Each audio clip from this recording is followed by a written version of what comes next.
இந்திய தலைமை நீதிபதி B.R. கவாய் அவர்களுக்கு இழைக்கப்பட்டிருக்கிற அவமதிப்பு என்பது இந்த தேசத்தின் தலைக்குனிவு, வெட்கக்கேடு.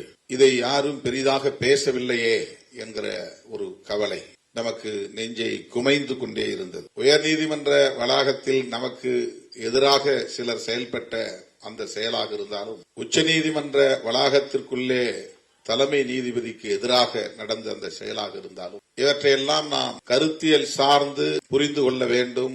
அதன் அடிப்படையில் நாம் செயல்பட வேண்டும், அதில் உறுதியாக இருக்க வேண்டும் என்பதுதான் இங்கே மூவரும் வைத்த கருத்து. இதைத்தான் நாம் விடுதலை சிறுத்தைகள் கட்சி தொடர்ந்து முன்னிறுத்துகிறது, வலியுறுத்துகிறது. B.R. கவாய் ஒரு தலித் சமூகத்தை சார்ந்தவர், அதனால் அவருக்கு ஆதரவாக பேச வேண்டும் என்பதல்ல நம்முடைய எண்ணம். அவரே அதை ஒரு பொருட்டாக எடுத்துக் கொள்ளவில்லை. அவர் எப்படி எதிர்வினை ஆற்றினார் என்பதை அண்ணன் வில்சன் அவர்கள் இங்கே சொன்னார், நம்முடைய நீதிபதிகளும் குறிப்பிட்டார். அவர் மீது இரக்கம் கொண்டு, பரிவு கொண்டு அல்லது பரிதாபம் கொண்டு நாம் இந்த நிகழ்வை ஒருங்கிணைக்கவில்லை. அடுத்த நாளே நாம் உயர்நீதிமன்ற வாசலில் இந்த ஆர்ப்பாட்டத்தை ஒருங்கிணைக்கவில்லை. இன்றைக்கு சனாதன சக்திகள் எந்த அளவுக்கு கொட்டமடிக்கிறார்கள், ஆணவத்தோடு நடந்து கொள்ளுகிறார்கள் என்பதற்கு இதுவும் ஒரு சான்று. உச்சநீதிமன்ற வளாகத்தில் தலைமை நீதிபதியின் மீதே ஒருவன் செருப்பை எடுத்து வீசுகிறான், வீசிய பிறகு நான் ஏன் மன்னிப்பு கேட்க வேண்டும் என்று மீண்டும் திமிரோடு பதில் சொல்லுகிறான்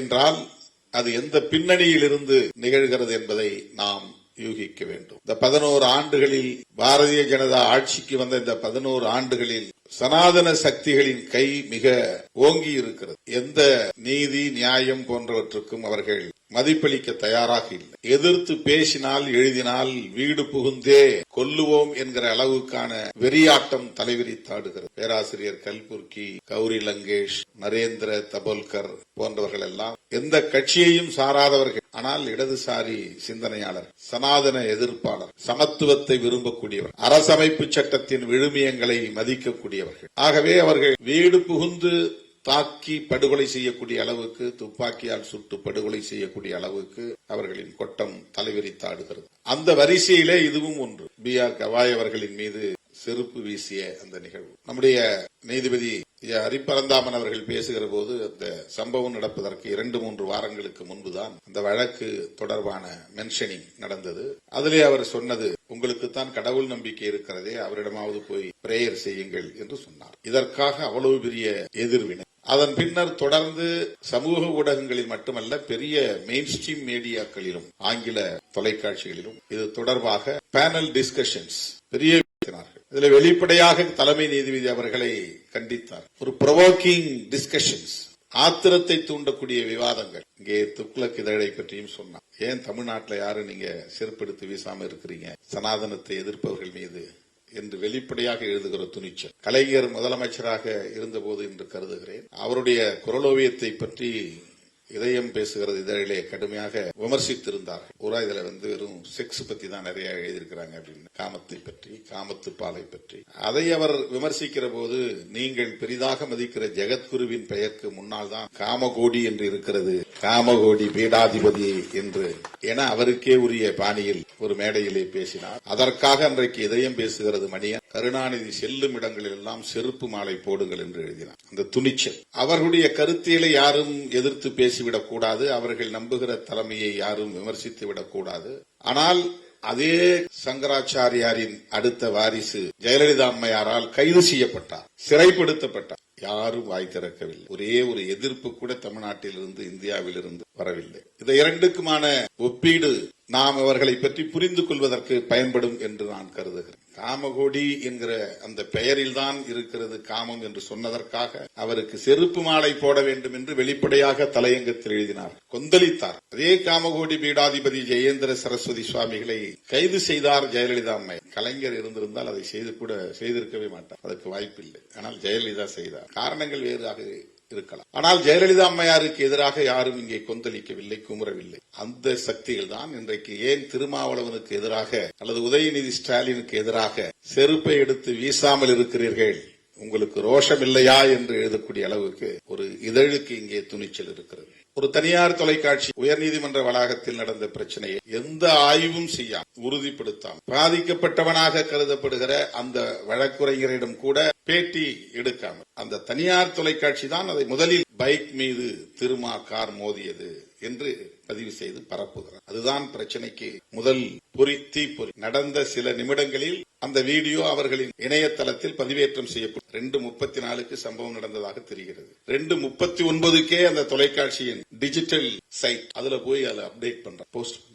அதுக்கு பிறகு எடிட் பண்ணி வெளியே போடுறாங்க தலைப்பு போட்டு. முன்னால் இருந்து வீடியோ எடுத்தது யார் என்று இதுவரையில் யாரும் விசாரிக்க. இது நடக்க போகுதுன்னு அவனுக்கு எப்படி தெரியும்? 20 செகண்ட் 20 நொடிகள் கூட என் வண்டி அங்கே நிற்கவில்லை. என் கார் கண்ணாடி திறக்கப்படவில்லை. என் வண்டியிலிருந்து யாரும் இறங்கவே இல்லை. கும்பல் கூடினார்கள், ஓடினார்கள். அப்படியே என் கார் கடந்து விட்டது. அந்த தனியார் தொலைக்காட்சி வெளியிட்ட வீடியோவை பார்த்த பிறகுதான் இப்படி ஒரு சம்பவம் நடந்ததே நமக்கு. ஆனால் அடித்து கொல்லுங்கடா என்று திருமாவளவன் சொன்னார் அப்படின்னு ஒவ்வொரு ஆள்கிட்டையும் தனித்தனியா பேட்டி எடுத்து போடுறேன் அடுத்த சில நிமிடங்கள்ல. இப்ப இந்த தொலைக்காட்சி இது மாதிரி இன்னைக்கு தமிழ்நாட்டுக்குள்ள ஒரு 5-6 தொலைக்காட்சிகளை மொத்தமா பிஜேபி RSS குத்தகை எடுத்துக்கிச்சு. அவங்க வேலையே சனாதனத்தை எதிர்க்கக்கூடியவர்களை எதிர்ப்பது, அவர்களுக்கு எதிரான அவதூறுகளை பரப்பு. 10 ஆண்டுகளுக்கு முன்பு நான் புளியந்தோப்பில் நடந்த ஒரு பொதுக்கூட்டத்திலே பேசுகிற போது டிசம்பர் 6 புரட்சியாளர் அம்பேத்கருடைய நினைவு நாள் பொதுக்கூட்டம். அப்ப காளிமுத்து தான் அங்க கமிஷனரா இருந்தார் IPS. அப்ப நான் பேசும்போது என்ன சொன்னேன், 400 ஆண்டு கால பழமை வாய்ந்த பாபர் மசூதியை நீங்கள் இடிப்பதற்கு சொன்ன காரணம் அந்த இடத்தில் தான் ராமர் பிறந்தார், ராமர் கோவில் இருந்தது,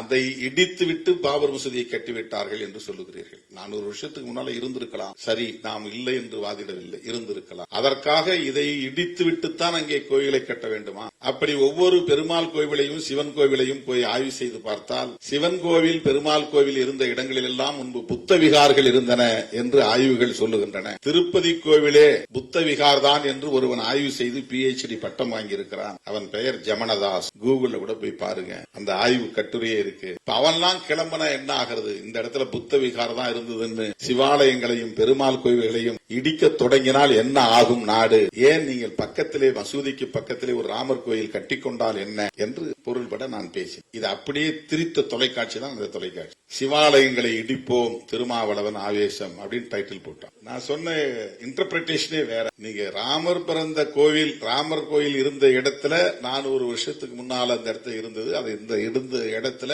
மசூதியை கட்டிட்டீங்க, அதனால நாங்க இடிச்சிட்டு தான் அந்த இடத்துல ராமர் கோயில் கட்டுவோம் சொல்றீங்களே, அது என்ன நியாயம்? பக்கத்திலே பல ஏக்கர் நிலத்தை வாங்கி உங்களால கட்ட முடியாதா? அதே அயோத்தியா. இதுதான் என்னுடைய கொஸ்டின், என்னுடைய கேள்வி இதுதான். ஆனா அது எப்படி திருச்சி அவதூறு பரப்புனாங்க பாருங்க. அதே மாதிரி கொரோனா டைம்ல நான் ஆன்லைன்ல பேசுறேன். அது பெரியார் பிறந்த நாள் செப்டம்பர் 17. எங்கேயோ ஐரோப்பிய நாட்டில இருந்து ஒரு தம்பி அதை ஒருங்கிணைக்கிறார். நான் பேசும்போது மனுஸ்மிருதியை பத்தி பேச ஐயாங்கெல்லாம் சொன்னாங்கல்ல, அம்பேத்கர் எரித்தார், பெரியார் எரித்தார், அந்த வரலாறு எல்லாம் நம்ம படிச்சதை பேச தூண்டுது. படிச்சதை பேசாம இருக்க முடியாது இல்லையா? அப்ப பெரியார், அம்பேத்கர் இவங்க எல்லாம் ஏன் மனுஸ்மிருதியை எரித்தார்கள் அப்படின்னு சொல்லும்போது பார்ப்பன பெண்மணிகள் உட்பட அனைத்து பெண்களையும் சூத்திர சாதி என்றும், பெண்கள் அத்தனை பேருமே நம்பிக்கைக்கு உரியவர்கள் அல்ல, அதாவது வேற வருத்தத்துல அது வருது, கணவனுக்கு மற்றவங்களுக்கு அவங்க நம்பிக்கைக்கு உரியவர்கள் அல்ல, எந்த நேரத்திலையும் அவங்க தப்பு செய்வாங்க அப்படிங்கிற பொருளிலும் அவங்க சொல்லி இருக்கிறாங்க. இதுதான் மனுஸ்மிருதி. இப்ப ஒட்டுமொத்த பெண் குலத்தையே இழிவுபடுத்துவதாக இது இருக்கிறது அப்படிங்கிற அது ஒரு இன்டர்பிரேஷன் நான் சொல்றேன். உடனே இந்து பெண்களை விபச்சாரிகள் என்றார் திருமாவளவன் அப்படின்னு ஒரு டைட்டில் போட்டு அவதூறு பரப்பு. இப்ப எல்லாரும் கத்துனாங்க. நான் சொன்னேன் மனுஸ்மிருதியில் இருக்கிறது தான் பேசினேன். ஒரு ஆர்ப்பாட்டத்தை நடத்திட்டு லட்சக்கணக்கான மனுஸ்மிருதிகளை நகல் எடுத்து மக்கள்கிட்ட கொடுத்தோம். ஊரா போய் கொடுத்தோம். படிச்சு பாருங்க, படிச்சு பாருங்க, படிச்சு பாருங்க. அது ஒரு பெரிய மாத கணக்குல நிறைய இடங்கள்ல நிகழ்ச்சி நடத்தலாம். வாய் மூடிக்கிட்டாங்க தோழர்களே. அவர்கள் இந்த பிரச்சனையில் உடனே ஒரு 100 வீடியோ போட்டிருப்பாங்க. 20 பேர் உள்ள பூந்து பார் கவுன்சிலுக்குள்ள கொடூரமா தாக்கினார்கள். அவர் இப்ப உயிர் போற நிலையில படுத்து கிடக்கிறாரு. 15 நாள் ஹாஸ்பிட்டல்ல கிடக்கிறாரு. அப்படி ஒண்ணும் இல்ல, ஆனா அவன் ஹாஸ்பிட்டல்ல போய் இப்படி படுத்து நாடகம் ஆடுறாங்கிறத சொல்றதுக்காக நான் என்ன சொன்னேன், ஒரு 4 தட்டு தட்டினாங்க, ஒழுங்கா கூட அடிக்கல, ஆனா அவன் போய் படுத்து கிடக்கிறான். இதான் அது கண்டென்ட், அதனுடைய பொருள். திருமாவளவன் பாரு வன்முறையை தூண்டுகிறார். இப்ப அடிக்க சொல்றாருல, இவரு இப்படி பேசுறவர், அப்ப அடிக்க சொன்னது உண்மைதானே அப்படின்னு ரெண்டையும் காரலேட் பண்ணி இப்ப வீடியோ கிடைச்சிருக்கு. ஃபுட்டேஜ் அவங்க பேசின வாய்ஸ் எல்லாம் மியூட் பண்ணிட்டு கொடுத்துட்டாங்க. உள்ள என்ன பேசுறாங்க, சும்மா ஒரு 30 செகண்ட்ஸ்க்குள்ள எல்லாம் நடந்து முடிஞ்சு போகுது. 30 நொடிகள்ல அவன் ஓடுறான்.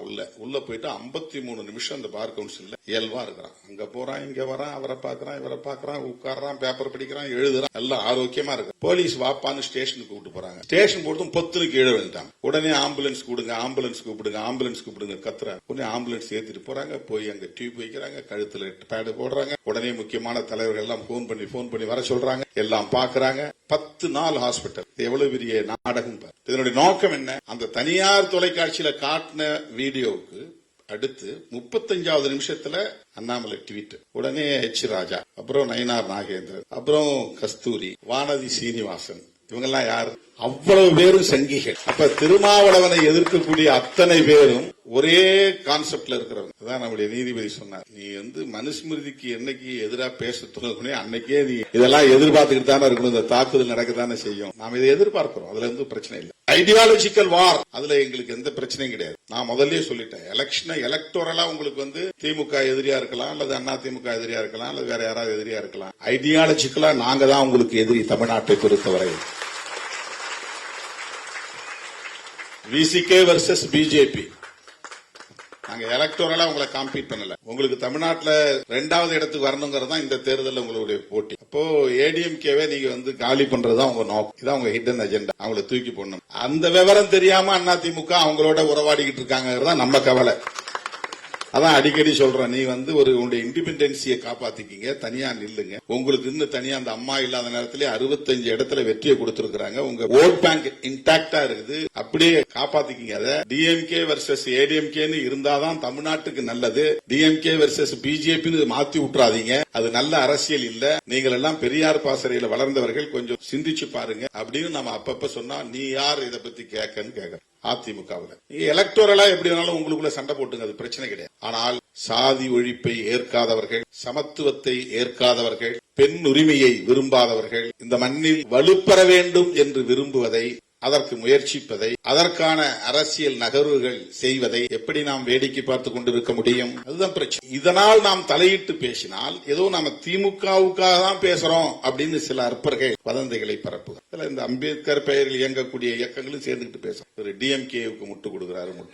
டிஎம்கே கோலோச்சுகிற கட்சி. அதுக்கு யாரு போய் முட்டு கொடுக்க போறா? சாயிர கட்சிக்கு தானே முட்டு கொடுக்க முடியும். ஒரு பொருள் இந்த செவரு சாய போகுதுன்னா போய் முட்டு கொடுத்து நிப்பாட்டுவான், சாயாம இருக்கு. சாயும் நிலையில் இருக்கிற ஒரு இயக்கத்திற்கு தான் முட்டு கொடுக்க முடியும். அது ஒரு அசுர பலத்தோட ஆட்சியில உட்கார்ந்து இருக்கிற கட்சி, 6வது முறையா ஆட்சியில உட்கார்ந்து இருக்கிற கட்சி. அந்த கட்சியை எவனோ எதிர்த்து பார்த்து அவன் எல்லாம் போய் சேர்ந்துட்டான், காணாம போயிட்டான், கரைஞ்சு போயிட்டான். அந்த கட்சி அவங்களை எதிர்கொள்றதுக்கு வலிமை உள்ள கட்சி. அதுக்கு போய் நாம ஏன் முட்டு கொடுக்கிறோம்? நாங்க ஏன் தலையிடுறோம்னா, நாங்கள் பேசுகிற அரசியலுக்கு நீங்கள் வேட்டு வைக்கிறீர்கள். அது திமுக பேசலாம், திமுக பேசுங்கிறதுக்காக நாங்க அந்த அரசியல பேசாம இருக்க முடியாது. நாங்களும் பேசுறது சமூக நீதி அரசியல். நாங்கள் பேசுகிற அரசியல் பெரியாரிய அரசியல். நாங்கள் பேசுகிற அரசியல் அம்பேத்கரிய அரசியல். B.R. கவாய் அம்பேத்கரைட். அவர் ஒரு அம்பேத்கரியவாதி. அவருக்கு நேர்ந்திருக்கிற அவமதிப்பு என்பது அரசமைப்பு சட்டத்திற்கு எதிரான அவமதிப்பு, இந்திய தேசத்திற்கு எதிரான அவமதிப்பு, அம்பேத்கரிய அரசியலுக்கு எதிரான அவமதிப்பு. அவருடைய தந்தை R.S. கவாய் அம்பேத்கர் அவர்களுக்கு தளபதியாக இருந்தவர். அவர்கள் சமகாலத்து தலைவர்களுள் அவரும் ஒரு. அம்பேத்கர் அவர்கள் உயிரோடு இருந்த போது ஒரு அரசியல் கட்சியை தோற்றுவிக்க வேண்டும் என்று விரும்பி ஷெட்யூல் காஸ்ட் பெடரேஷனையும் இண்டிபெண்டன்ட் லேபர் பார்ட்டியையும் இணைத்து ஒரு அரசியல் கட்சியை தொடங்க வேண்டும் என்கிற விவாதம் நடந்தபோது அந்த விவாதத்தில் கலந்து கொண்டவர் R.S. கவாய். அப்போ என் சிவராஜ், தந்தை என் சிவராஜ், R.S. கவாய் போன்றவர்கள் அம்பேத்கரோடு சேர்ந்து குடியரசுக் கட்சியை உருவாக்க முடிவெடு. டிசம்பர்ல இறந்து போறார்.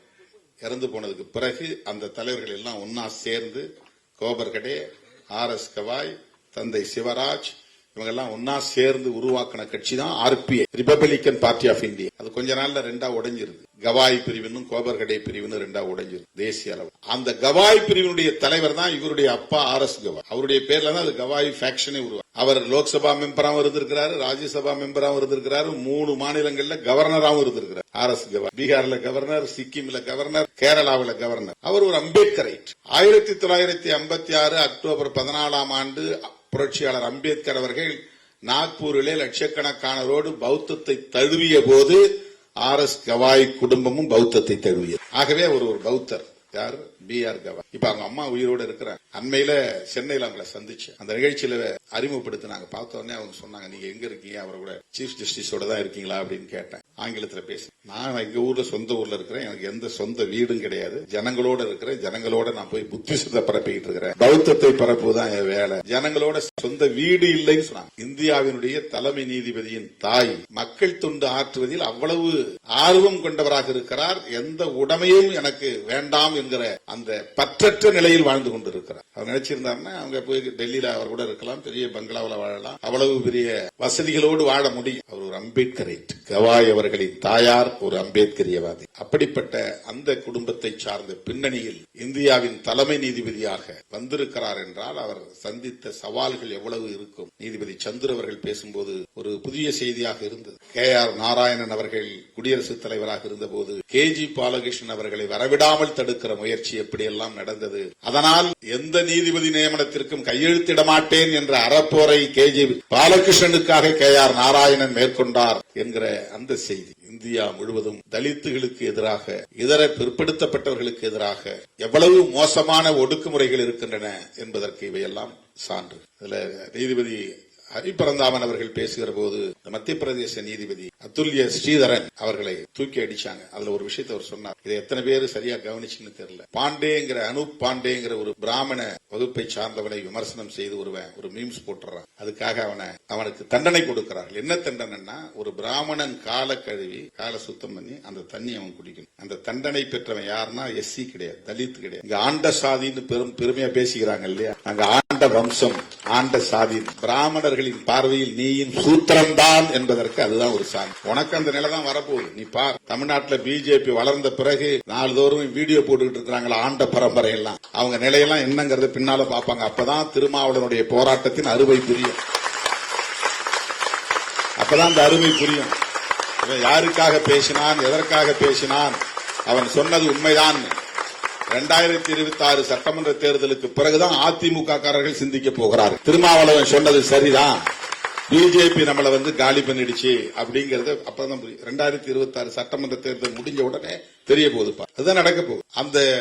அந்த பையன் OBC சமூகத்தை சார், அவனுக்கு கொடுத்த தண்டனை அவன் காலை கழுவி அந்த தண்ணீரை குடிக்க வேண்டும் என்று. அந்த சம்பவத்தை எதுக்காக குறிப்பிட்டார்னா, அந்த ஜட்ஜ் இருக்காரு பாருங்க அதுல்ய ஸ்ரீதரன், அதை அவர் கண்டிக்கிறார், அவன் மேல நடவடிக்கை எடுக்க சொல்றார். இதுதான் சனாதன சக்திகளுக்கு பிரிக்கவில்லை. இந்த மாதிரி பல விஷயங்கள் இன்னும் நான் சொல்ல மறந்துட்டேன்னு சொன்னார். நானும் அந்த வீடியோ வரும்போது பார்த்துட்டு வந்தேன். என்னன்னா, சிந்தூர் ஆபரேஷன் நடந்தது இல்லையா, அந்த சிந்தூர் ஆபரேஷனை லீட் பண்ணி நடத்தினவங்க நம்முடைய இந்தியன் ஆர்மில 2 பேருமே பெண்கள். அவங்க இஸ்லாமிய சமூகத்தை சார்ந்தவர். அது பற்றி கருத்து சொல்லுகிற போது அமைச்சர் சொல்றாரு, இந்த துறையை சார்ந்த அமைச்சர், உங்க சகோதரிகளை வச்சே உங்களை வீழ்த்தணும் பாரு அப்படின்னு சொல்றாரு. அவங்க இந்தியன் ஆர்மியில தானே இருக்காங்க, அவங்க இந்தியன் தான், இந்திய மக்களுக்காக, இந்திய தேசத்திற்காகத்தானே அந்த போராட்டத்தை நடத்தினாங்க. அவன் புத்தி எப்படி வேலை செய்யுதுன்னு பாருங்க. நீயும் முஸ்லீம், இந்த அம்மாவும் முஸ்லீம், உங்க சகோதரி வச்சே உங்களை நாங்க காலி பண்ணோம். அதை விட முக்கியமா அவ யார சொல்றான்னா, பயங்கரவாதிகளை சொல்றான். இப்ப பயங்கரவாதிகளின் சகோதரி அப்படின்னு சொன்னதை இவர் கண்டிக்கிறார். யார் கண்டிக்கிறது? அந்த மத்திய பிரதேசத்தை சார்ந்த ஜட்ஜ், ஹைகோர்ட் ஜட்ஜ். அவர் அங்க இருக்கிற இடத்துல அவருடைய ரேங்க் 3, அதாவது கொலிஜியத்தில் இடம்பெறக்கூடிய அளவுக்கான தகுதியை படைத்தவராக இருக்கிறார். அவரை தூக்கி சத்தீஸ்கர்ல போடுறாங்க. அங்கேயும் போடக்கூடாதுன்னு தூக்கி அடிக்கிறான். அலகாபாத்துக்கு போடணும் கவர்மெண்ட் போய் தலையீடு செய்து இன்டர்வீன் பண்ணி. ஏன் அப்படின்னா, அலகாபாத்ல சத்தீஸ்கர்ல இருந்தா மாவோயிஸ்டுகளுக்கு எதிராக நாம எடுக்கிற நடவடிக்கைகளை இவர் கண்டிப்பாரு, விமர்சிப்பாரு, வழக்கு போடுவாரு, சுவமோட்டோவா இதை எடுத்துக்குவாரு. அப்ப அந்த ஜட்ஜி ஒரு லெப்ட் ஓரியன்டா இருக்கிறாரு, ஒரு டெமோக்ரட்டைஸ்டா இருக்கிறாரு. அவர் பாதிக்கப்படுகிற மக்களுக்கு நீதி வழங்கக்கூடிய பார்வை உள்ளவராக இருக்கிறாரு அப்படிங்கறதான் அதுல பிரச்சனை. சனாதன சக்திகளுக்கு எதிராக இருக்கிறார் அப்படிங்கறதான் பிரச்சனை. அதனால அவரை தூக்கி அலகாபாத்ல போட்டாங்க. அவர் 7th ரேங்க்ல போயிருவார். உச்ச நீதிமன்ற நீதிபதியாகவும் வரவிடாமல் தடுப்பது, வந்தாலும் தலைமை நீதிபதியாக வரவிடாமல் தடுப்பது, இதெல்லாம் டிலே டாக்டிக்ஸ். இங்கேயும் அங்கேயும் தூக்கி அடிச்சு லேட் பண்ணி கடைசியா சொன்னார் பாருங்க கரெக்டா. மற்றவங்க வந்தா 2 வருஷம் 3 வருஷம் நீதிபதியா இருக்க முடியும். ஆனா கவாய் மாதிரி ஆள் 6 மாசத்துக்குள்ள அவங்க காலி ஆகிற மாதிரி தான் எலிவேட் பண்ணுவாங்க. இவ்வளவும் திட்டமிட்டு நடக்கிறது, ரொம்ப கால்குலேட்டிவா நடக்குது. உச்ச நீதிமன்றத்தினுடைய மொத்த நீதிபதிகளுடைய எண்ணிக்கை தலைமை நீதிபதி உட்பட 34 பேர் தான். இந்த 34 பேர்ல எத்தனை பேர் OBC? இங்க SCக்கு எதிராக போராட்டம் நடத்துற OBC இதை பத்தி என்னைக்காவது சிந்திச்சிருக்காங்களா? திருமாவளவன் கொடிக்கம்பத்தை வெட்டி சாய்க்கிற OBCயை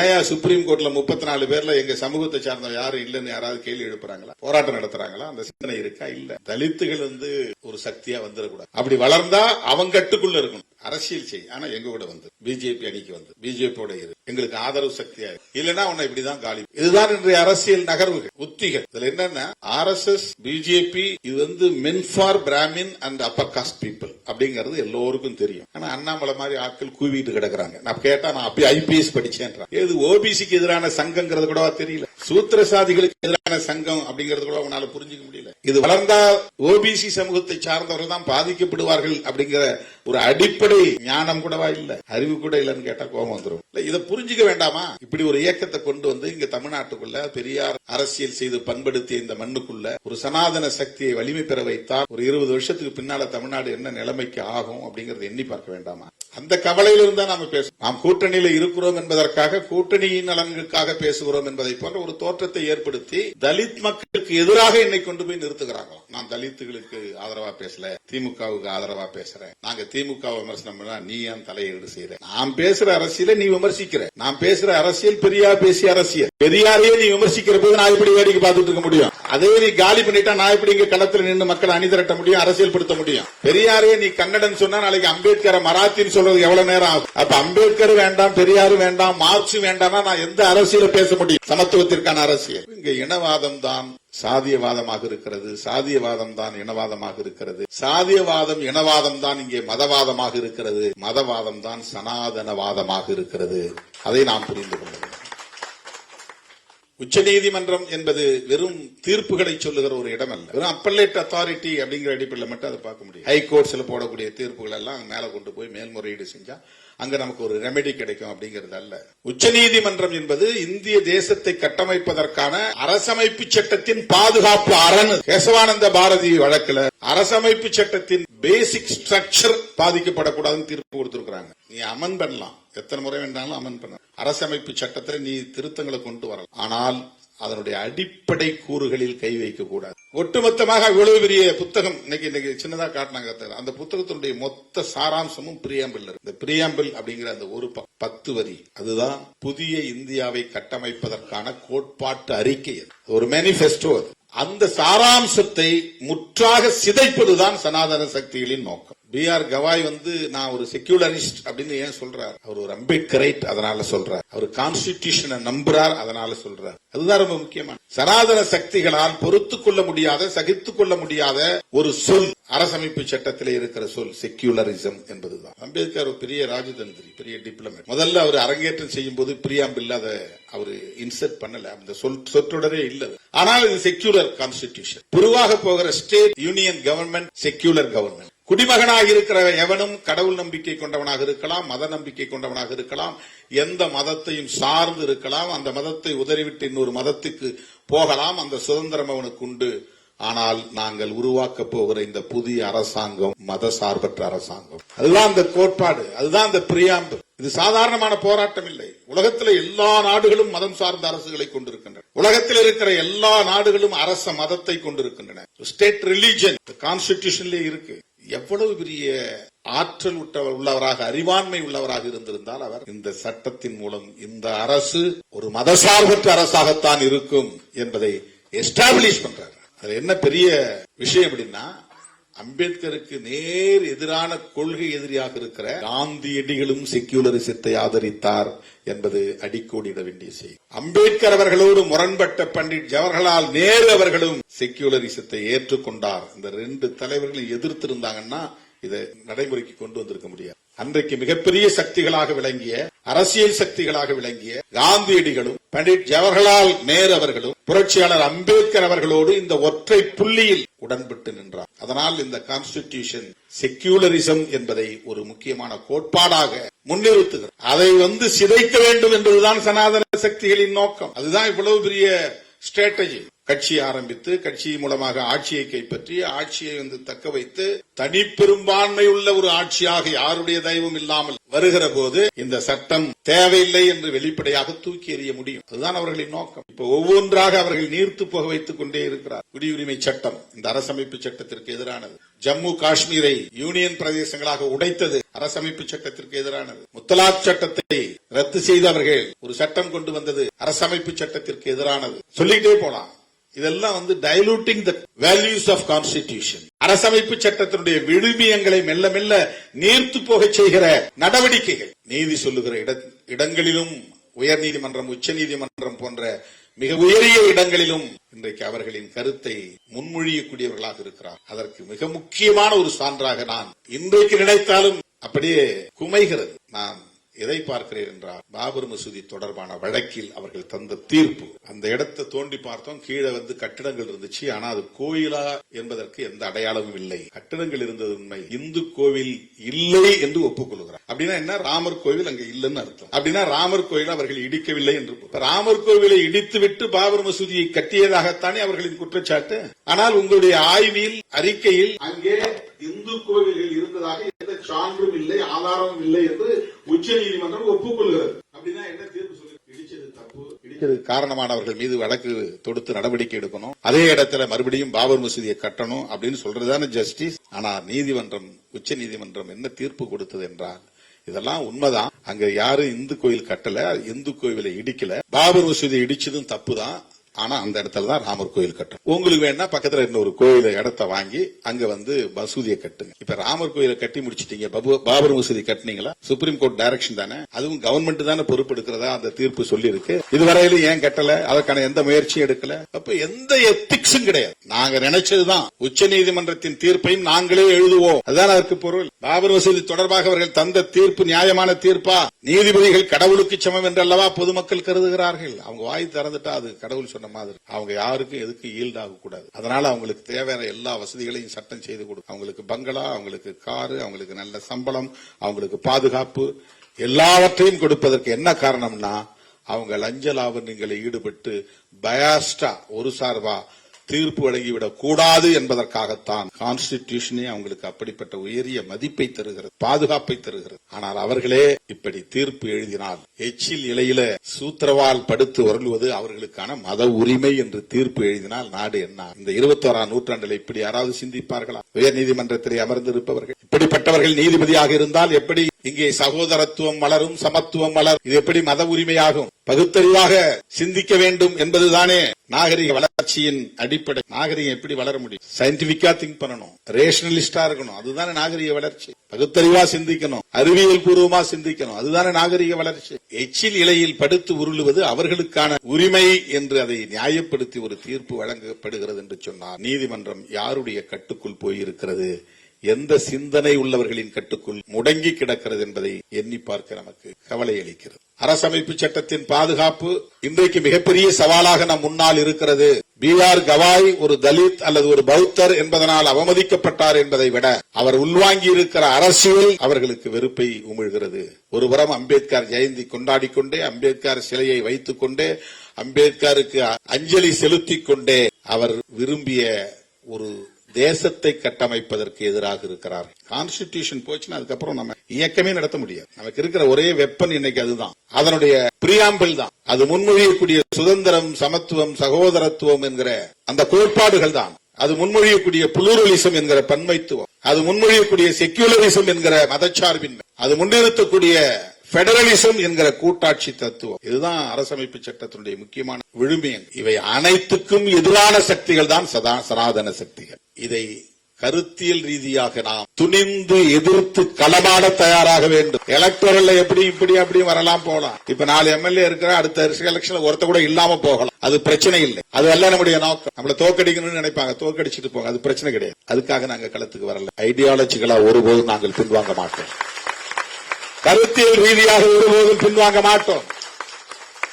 அதனாலதான் என்ன உந்தி தள்ளியது. 6ஆம் தேதி பாக்குறேன், 7ஆம் தேதி புரொட்டஸ்ட் பண்ணுங்க, கட்சியை உடனே திரட்ட முடியாது, ஒரு 100 வழக்கறிஞர்களாவது நம்முடைய வழக்கறிஞர்கள் வீதிக்கு வர வேண்டும், அடுத்த நாள் போராட்டம் நடத்தணும். நானே தலைமை தாங்கிறேன், நீங்க நடத்திட்டு போங்க நான் சொல்றேன். ஏன்னா நானும் ஒரு அட்வொகேட்டா என்ரோல் பண்ணிருக்கிறேன்.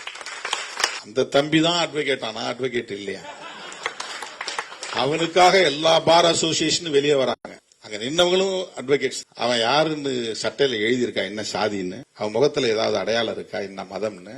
எப்படி பார் அசோசியேஷன் இந்த மாதிரி ஒரு ரொம்ப ஆச்சரியமா இருக்கிறது. அதாவது இந்தியாவின் தலைமை நீதிபதி உட்கார்ந்து இருக்கிறவரும் அடிப்படையில் ஒரு வழக்கறிஞர் தானே. அவரு ஒரு வழக்கறிஞரா இருந்துதானே பிறகு நீதிபதியாக எலிவேட் ஆகி வராரு. அவர் மேல செருப்படுத்தி வீசினதுக்கு ஏன் உங்களுக்கு யாருக்குமே பதறல, பதைக்கல, கோபம் வரல, ஆத்திரம் வரவில்லை? அதை எதிர்த்தல்லவா ஒவ்வொரு பார் அசோசியேஷனும் வீதிக்கு வெளியே வந்திருக்கணும், போராட்டம் நடத்தி இருக்கணும், கண்டன தீர்மானம் நிறைவேற்றி இருக்க வேண்டும், கண்டன அறிக்கை வெளியிட்டு இருக்க வேண்டும். என்ன மாதிரியான புரிதல் இது? என்ன அணுகுமுறை இது? ரொம்ப அதிர்ச்சியாகவும் இருக்கிறது, வியப்பாகவும் இருக்கிறது. எப்படி இவங்க எல்லாம் சிந்திக்கிறார்கள்? ஜனநாயகத்திற்கு இங்கே இடமே இல்லையா? 2-3 பார் அசோசியேஷன்ல எனக்கு எதிராக கண்டன தீர்மானமே போடுறாங்க. வேற எந்த தலைவரையாவது அந்த மாதிரி வழிமறிச்சு நிக்க முடியுமா? சரி, திருமாவளவனுடைய பாதுகாப்பு என்ன அப்படின்னு யாராவது பேசியிருப்பாங்களா? நான் அதை பொருட்படுத்தவே இல்லை. நான் உடனே டிசி என்ற லைனுக்கு வந்தாரு. சார், அந்த தம்பி தெரியாம ஏதோ பண்ணிருப்பாரு, விடுங்க, அவரை வந்து ஸ்டேஷன்லாம் கொண்டு போவாதீங்க, தயவுசெய்து அவரை வெளியே அனுப்புங்க அப்படின்னு நான் சொன்னேன். அப்ப கூட அவர் என்ன சாதி, என்ன மதம், அவர் வட்வை கேட்டா எதுவும் எனக்கு தெரியாது. உங்க பையங்க எல்லாம் அங்க மறியல் பண்றாங்க, யாரு சார் அங்க இருக்கிறாங்க? ரஜினிகாந்த் எல்லாம் உட்காந்துக்கிறாங்க. போனை கொடுங்க. உடனே போனை கொடுத்தேன். ஏன்பா இதை போய் பிரச்சனை ஆக்குறீங்க, கலைஞ்சு போங்க, பெருசாக்காதீங்க, கம்ப்ளைண்ட் எல்லாம் கொடுக்க வேண்டாம். பார்வேந்திரன் கம்ப்ளைண்ட் எழுதிட்டு இருக்காங்க, கம்ப்ளைண்ட் எல்லாம் கொடுக்க வேண்டாம். எதுக்கு போய் கம்ப்ளைண்ட் கொடுக்குறீங்க? ஒரு சிம்பிள் மேட்டர், இது சாதாரணமான விஷயம். இதுக்கு வந்து டிசி சுந்தரவடிவேலே சாட்சி. அவருடைய போன்ல தான் பேசினேன். ஆட்டோ ரெக்கார்டு இருந்தாலும் இருக்கும், அவர் கொடுத்தாருன்னா நம்ம சோசியல் மீடியாவில் போடலாம். நான் பேசுனது நாம அதை சாதாரணமா தான் எடுத்துக்கிட்டோம். இத்தனை இடங்களை, இது 1-2 இந்த 35 வருஷத்துல நான் சந்திச்சது 1-2 பல நேரங்கள்ல கல்லெடுத்து அடிச்சு நம்ம அதை வெளியே சொல்லல. நம்முடைய பேனட்ல அடிச்சிருக்காங்க, செருப்பு எடுத்து தூக்கி காட்டியிருக்கிறாங்க, எத்தனையோ சம்பவங்கள் நடந்திருக்கு. எதையுமே நம்ம பொருட்படுது. அவனுக்கு சொல்லப்பட்டிருக்கிற செய்தி, அதனால அவன் ஆத்திரப்படுறான். அப்பதான் நான் சொன்னேன், கல்லெடுத்து வீசக்கூடிய தம்பிகள் ஒரு நாள் பூவெடுத்து வீசுவார்கள் அப்படின்னு நான் சொன்னேன். அதனால எதையுமே நம்ம பெரிதுபடுத்தினதே கிடையாது. ஆக்சிடென்ட்ல என் முகத்துல இந்த காயம் ஏற்பட்டு நான் வந்து வேடச்செந்தூர்ல இருந்து திண்டுக்கல் ஹாஸ்பிட்டல்ல போயிருக்கிறேன். நான் கொஞ்சம் சுயநினைவு வந்து இருந்தப்ப பத்திரிகையாளர் வந்து கேட்டான், சார் இதுல PMK தலையிட்டு இருக்குமா, சதி செய்திருக்குமா, பாட்டாளி மக்கள் கட்சி தான் உங்களை வந்து கொல்ல முயற்சித்தார்களா? நான் அவனை கடுமையா கோபிச்சேன். என்னப்பா தேவையில்லாத கொஸ்டின் கேக்குறீங்க, அதுக்கு இதுக்கு என்ன சம்பந்தம் இருக்கு? அப்படி எல்லாம் கிடையாது, அதெல்லாம் இல்லைன்னு சொன்னேன். அதை வச்சு நான் அரசியல் பண்ண விரும்பல. இப்ப போராட்டத்தை நிறுத்தின உடனே ரஜினிகாந்த் எல்லாம் சொன்னாங்க, நாம வந்து போராடி இருக்கணும்னா அவனை அரெஸ்ட் பண்ண சொல்லி எங்க தலைவருடைய பாதுகாப்புக்கு ஒரு பெரிய கேள்விக்குறின்னு சொல்லி நாம வந்து போராட்டம் நடத்தி அவன் மேல FIR போட வச்சு அவனை அரெஸ்ட் பண்ண வச்சிருந்தோம்னா நம்ம மேல இப்படி யாரும் திரும்பி இருக்க மாட்டாங்க. நீங்க போராட வேண்டாம்னு சொன்னதுனால வந்த விளைவுதான் இது அப்படின்னு சொன்னாங்க. பரவாயில்ல, இது வந்து நான் மறுபடியும் சொல்றேன், இதுல BJP RSS எல்லாம் இருக்கிறாங்க. இதை தாண்டி இன்னொரு அரசியல் அதுக்குள்ள இருக்குது. பார் கவுன்சில் எலெக்ஷன் வரப்போகுது. அதை காஸ்ட் போலரைசேஷனுக்காக சாதியவாதிகள் இதை ஊதி பெருக்கிட்டாங்க. பார் கவுன்சிலுக்குள்ள இருக்கிற சாதியவாதிகள் ஒவ்வொருத்தனுக்கும் அமுல்ராஜ், திருமாவளவன், அவங்க ஒரே காஸ்ட். அமுல்ராஜுக்கு எதிராக இது அரசியல் பண்ணணும்னு நினைக்கிறவங்க எல்லாம் பண்றாங்க. அமுல்ராஜுக்கு எனக்கும் பாக்குற இடத்துல அலுவலர் சொல்லிட்டதோட சரி, அவருடைய அரசியல் நம்முடைய அரசியல் இது வரலும் ஒரு நாளும் VCKவுக்கு அவர் வந்ததில்லை. அவரு இருக்கிற அரசியலுக்கு நான் போனதில்லை. அவர் எலெக்ஷன்ல நின்று வந்து இதெல்லாம் ஆதரவு கேட்டதில்லை. அவருக்கு ஆதரவா விடுதலை சிறுத்தைகளின் வழக்கறிஞர் சிங்கம் போய் பிரச்சாரமும் பண்ணது கிடையாது. அவருடைய சொந்த செல்வாக்கில் அவர் ஜெயிச்சு வந்தார். அவர் அந்த இடத்துக்கு வந்திருக்கிறார். ஆனா எப்படி முடிச்சு போடுறான் பாருங்க. ஏன்னா சாதியவாதிகள் எப்போதுமே சாதியவாதமா தான் சிந்திப்பாங்க. தலித்துகள் ஒருபோதும் சாதியவாதமா சிந்திச்சதே கிடையாது. அப்படி சிந்திச்சதே கிடையாது. அதுலயும் விடுதலை சிறுத்தைகள் அப்படி நினைச்சது கிடையாது. யாருகிட்டே அப்படி உறவானது கிடையாது. அவர் வந்து தலித்து, அதனால எங்களுக்கு ஏதாவது சப்போர்ட் பண்ணுங்கன்னு போய் அவர்கிட்ட ஏதாவது கேட்டோமா, அறிக்கை விடுங்கன்னு சொன்னோமா? கிடையாது, ஒண்ணுமே கிடையாது. அந்த புட்டேஜ் கேட்டோம், அது முறைப்படி எழுதி கொடுத்தாதான் இந்த சந்திரமோகன் திலீபன் வந்திருக்கிறார். ஏதோ போய் பயங்கரமா தாக்கிட்டாரு நாங்கள் நினைச்சுக்கிறோம். நாங்க போனா 2 கையை வாங்குறாரு. வீடியோ பார்த்தா கையோ அவ்வளவுதான், கொடூரமாக தாக்கினார் அப்படின்னு போடுறாரு. அது 3 தடவை தள்ளும்போது ஒரு தடவை முடியல இப்படி லேசா போகுது, இப்படி தட்டுகிறார். அவர் தலையில கூட ஓங்கி அடிக்கல. ஆனா கொடூரமாக தாக்கினார்கள், கடுமையாக தாக்கினார்கள். அவர் ஏன் உள்ள போனாருன்னு தெரியல. எப்படி அவர் ஏதாவது கார்டு வாங்க போனாரான்னு தெரியல. எவ்வளவு இதுக்கு என்ன காரணம்னா, பார் கவுன்சில் எலெக்ஷன் ஒரு காரணம். காஸ்ட் போலரைசேஷனுக்காக உடனே திருமாவளவன் வந்து திருமாவுடைய ஆட்கள் வந்து உள்ள பூந்து அடிச்சுட்டாங்க அப்படின்னு சொல்லி ஒரு குறிப்பிட்ட சமூகத்துக்கு எதிராக திருமாவளவனை நிறுத்தி அதன் மூலமா ஒரு காஸ்ட் போலரைசேஷன் உருவாக்குறது. அப்படியே சாதி ரீதியா எல்லா இடங்களையும் தகவல் கொடுத்து அப்படி பண்ணிட்டாங்க, இப்படி பண்ணிட்டாங்க, விடாதீங்க, அங்கங்க தீர்மானம் போடுங்க, அங்கங்க ஆர்ப்பாட்டம் நடத்துங்க. BR கவாய் மீது செருப்பு வீசியதை கண்டித்து ஆர்ப்பாட்டம் நடத்துங்கள் என்று சொல்ல ஆளே இல்லை, தீர்மானம் போடுங்கள் என்று சொல்ல ஆளே இல்லை. எனது அருமை தோழர்களே, இது ஒரு புரிதலுக்காகத்தான் சொல்லுகிறேன். நாம எப்பவும் ஜனநாயக பாதையை விட்டு விலக வேண்டாம். நாம் எப்போதும் சமூக நல்லிணக்கத்திற்கு எதிராக செயல்பட வேண்டாம். நாம் எந்த சாதிக்கு எதிராகவும் சாதி அடிப்படையில் செயல்பட தேவை. வன்கொடுமைகளை கண்டிப்போம், அது வேறு. ஆணவ கொலைகள் நடந்தால் கண்டிப்போம், சாதிய வன்கொடுமைகள் நடந்தால் கண்டிப்போம். அது இந்த சாதி அந்த சாதி என்பதற்காக அல்ல, பாதிக்கப்பட்ட மக்களுக்காக நிற்போம், அவ்வளவுதான். யார் பாதிக்கப்பட்டாலும் அதுவே நமக்கு சாதி ஒரு அளவுகோல் கிடையாது. இந்திய அரசமைப்பு சட்டத்திற்கு மிகப்பெரிய ஆபத்து சூழ்ந்திருக்கிறது. அந்த சக்திகள் சனாதன சக்திகளாக இருக்கிறார்கள். அந்த சக்தியிடமிருந்து இந்த நாட்டை காப்பாற்ற வேண்டும் என்பதற்கு முன்பு அரசமைப்பு சட்டத்தை பாதுகாக்க வேண்டும். அதுதான் நம் முன்னால் இருக்கிற சவால். அந்த அடிப்படையில் நாம் ஒருங்கிணைந்து செயல்பட வேண்டும். இப்படிப்பட்ட ஜனநாயக சக்திகள் நம் கருத்தியலோடு உடன்பட்டு நிற்கிறார்கள் என்பதே நமக்கு மிகப்பெரிய பலம். உயர்நீதிமன்றத்தில் மிக உயர்ந்த அதிகார பீடத்தில் அமர்ந்து பாதிக்கப்பட்டவர்களுக்காக நீதி வழங்கியவர்கள் இன்றைக்கு நம் பக்கம் நின்று நம்முடைய குரலுக்கு ஆதரவு தெரிவித்திருப்பதை எண்ணி பெருமைப்படுகிறேன். நம்முடைய அழைப்பை ஏற்று வருகை தந்து இந்த நிகழ்வில் பங்கேற்று அரசமைப்பு சட்டத்தை பாதுகாப்பதற்கான உணர்வை, விழிப்புணர்வை நம்மிடையே உருவாக்கி இருக்கிற நீதிபதிகளுக்கும் அண்ணன் வில்சன் அவர்களுக்கும் என்னுடைய நெஞ்சார்ந்த நன்றியை தெரிவித்து விடைபெறுகிறேன். நன்றி, வணக்கம். நடுநிலை தவறாத சென்டர் பாயிண்ட்.